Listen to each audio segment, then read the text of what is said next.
Ils sont uniques. Biscornus, blancs, bleus, gris, petits ou grands, les chalets de Blériot-Plage font partie du paysage ici depuis de nombreuses décennies, à l'instar des ferries ou des côtes anglaises qu'on aperçoit au large. Certains, comme Loïc Lassalle, les ont aménagés comme de véritables petites maisons. J'y passe plusieurs mois par an en fait. Donc moi j'habite juste à côté, hein, à une cinquantaine de mètres d'ici. Et je pense qu'à partir de mai, j'y suis quotidiennement pendant quasiment 3-4 mois. Ouais. C'était sans compter sur un décret changeant en 2006 la loi littorale. Les constructions sur la plage doivent entre autres ne pas dépasser une surface de 2,50 m sur 2,50 m et n'y être installées que 6 mois dans l'année. La ville a dû lancer un devis en vue du démontage des chalets hors normes, les critères devant s'appliquer d'ici la fin de l'année.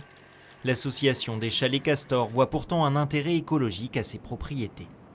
On pense qu'il y a un vrai enjeu au niveau de la sécurité, parce qu'il faut imaginer que si on enlève tous ces chalets-là, je pense que le seul moyen mécanique de stopper le mouvement de sable et potentiellement la mer, c'est de faire une digue.